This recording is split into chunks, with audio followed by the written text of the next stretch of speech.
നാളെ നടത്താനിരുന്ന സർക്കാർ മെഡിക്കൽ കോളേജ് ഡോക്ടേഴ്സിന്റെ സമരം മാറ്റി. ആരോഗ്യമന്ത്രിയുമായി നടത്തിയ ചർച്ചയെ തുടർന്നാണ് തീരുമാനം. റിനു ശ്രീധർ തിരുവനന്തപുരത്ത് നിന്ന് ചേരുന്നു. റിനു, വിവരങ്ങൾ.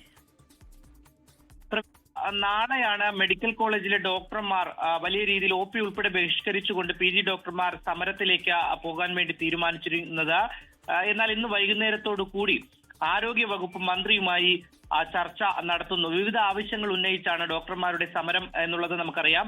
ഇന്ന് വൈകുന്നേരത്തോടു കൂടി ആരോഗ്യ വകുപ്പ് മന്ത്രിയുമായി നടത്തിയ ചർച്ചയിൽ ഈ തീരുമാനത്തിൽ നിന്ന് പിന്തിരിയുവാൻ വേണ്ടി തീരുമാനിച്ചിട്ടുണ്ട് ഡോക്ടർമാർ. ഒരാഴ്ചത്തേക്കാണ് തീരുമാനം മാറ്റിയിരിക്കുന്നത്. സർക്കാർ ചില ഉറപ്പുകൾ കൂടി നൽകിയിട്ടുണ്ട്. ആ ഉറപ്പുകൾ നടപ്പിലാക്കിയില്ലെങ്കിൽ ഈ ഒരാഴ്ചയ്ക്ക് ശേഷം വലിയ രീതിയിലുള്ള അതിശക്തമായിട്ടുള്ള സമരത്തിലേക്ക് പോകുവാൻ വേണ്ടിയിട്ടുള്ളതാണ് KGM-CTA തീരുമാനം. നിലവിൽ നടന്ന ചർച്ചയിൽ തൃപ്തികരമാണ് എന്നുള്ളതാണ് KGM-CTA ഭാരവാഹികൾ അറിയിച്ചിട്ടുള്ളത്. അതിന്റെ സാഹചര്യത്തിൽ അല്ലെങ്കിൽ അതിന്റെ അടിസ്ഥാനത്തിൽ നാളെ നടത്താനിരുന്ന മെഡിക്കൽ കോളേജ് ഡോക്ടർമാരുടെ സമരം മാറ്റിവെച്ചതായിട്ടും ഇപ്പോൾ നിലവിൽ അറിയിച്ചിട്ടുണ്ട്. സർക്കാർ നൽകിയിട്ടുള്ള തീരുമാനങ്ങൾ അല്ലെങ്കിൽ ഉറപ്പ് ഈ ഒരാഴ്ച കൊണ്ട് പരിഹരിച്ചില്ലെങ്കിൽ വീണ്ടും അതിശക്തമായിട്ടുള്ള സമരത്തിലേക്ക് പോകുമെന്നും ഇപ്പോൾ ഭാരവാഹികൾ അറിയിച്ചിട്ടുണ്ട്. പ്രവിത.